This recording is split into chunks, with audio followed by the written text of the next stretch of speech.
ओम शांति। ब्रह्मा बाबा ने कहा, बच्चे, जो बाप के कार्य में सहयोगी नहीं है वो विघन रूप भी ना बने।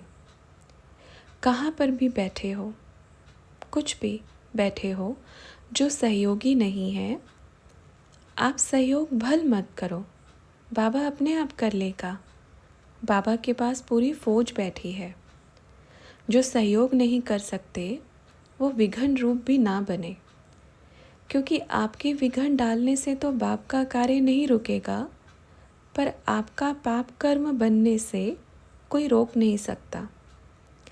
बाप को मालूम है ना, आज देह अभिमान इतना चढ़ा हुआ है और कल को फिर यही रोएंगे, यही पछताएंगे, यही दुखड़े के आंसू रोएंगे, यही फिर कहेंगे कि आपको तो पता था ना क्या होने वाला है, आपने क्यों रोका नहीं मुझे। बाबा को ही उल्हाना देंगे बाद में। इसलिए बाबा बार बार बोलते हैं, अगर सहयोग नहीं कर सकते हो, अगर सहयोग की उंगली नहीं दे सकते हो तो विघन की हड्डी भी मत डालें। दिखाते हैं ना, बोलते हैं जब संगम युग पे यज्ञ रचते हैं तो उसमें क्या होता है, असुर हड्डियाँ डालते हैं और असुर देवताओं का भेष बना के डालते हैं। इसका मतलब समझ में आया। देखते थे कि हाँ, ये देवता आया है, शक्ल वस्त्र सब देवताओं के जैसे, और हाथ में हड्डी मांस होता है। इसका मतलब क्या होता है, देह अभिमान के कारण होकर के यज्ञ में जो विघन डालते हैं तो फिर उनका सबका क्या हुआ, सोचो। इसलिए बार बार बोलते हैं बच्चों, जो इस चीज़ को साधारण समझ रहे हैं, कोई बात नहीं, आप अपनी बुद्धि के अनुसार साधारण ही समझेंगे। जिनको बाप के प्रेम की या बाप के यज्ञ की कदर नहीं है, फिर बाद में क्या करेंगे। ये इसलिए बोलते हैं ना, जो चीज़ आपके पास है उस समय आपको कदर नहीं है। ये देखना, अभी ये सीन देखना, जो चीज़ है ना, हमारी ही तो है, हमारे पास ही तो रहेगी, कहाँ जाने वाली है, कहाँ जाएगी, ऐसे सोचते हैं ना, कहाँ जाएगा ये। बच्चों ने बाबा से कहा कि बाबा आपने कहा था आबू निवासी गंगा के तट पर है, बाद में गंगा अपना रास्ता बदल देगी तो पश्चाताप करते रहेंगे। तो ब्रह्मा बाबा ने कहा, गंगा ने अपना रास्ता बदल दिया। देखा, अभी सीन देखा, गंगा ने क्या किया, रास्ता बदल दिया।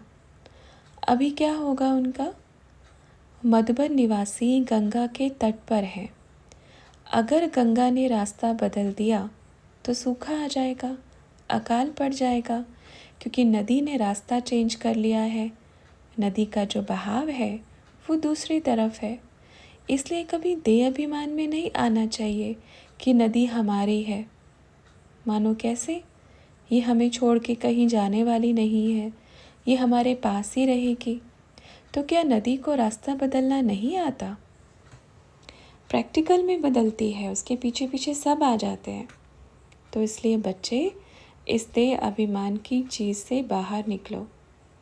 नदी के कंठे पर बैठे तो कदर नहीं, अब नदी चली गई तो रो रहे हैं। बोलते हैं जब जाती है ना तो पूरा जल साथ में नहीं लेके जाती, थोड़ा छोड़ती है, फिर धीरे धीरे धीरे धीरे पूरा सूखा आ जाता है, पूरा अकाल पड़ जाता है। अभी वो समय भी आ गया है। तो बच्चों ने कहा, सूखा नहीं है बाबा अभी तो बाबा ने कहा, इतनी भारी नदी बैठी थी, कुछ तो छोड़ के आएगी ना, धीरे धीरे अपने आप खाली हो जाएगा। इसलिए बोलते हैं, समय पर जिसकी कदर कर ली, समय पर जो आपके पास चीज़ है, कुछ भी है, व्यक्ति है, वस्तु है, कुछ भी, अगर समय पर कदर कर ली तो आप हमेशा के लिए उसके साथ रहोगे, साथ चलोगे। और उस समय कदर नहीं की, जब आपके पास है, तो बाद में क्या होगा, फिर चाहे कितने भी हाथ पैर मारो, कुछ भी करो, वो बाप ने ले ली है, वो बाप की हो गई, वो बाप का हो गया, फिर नहीं मिलने वाला।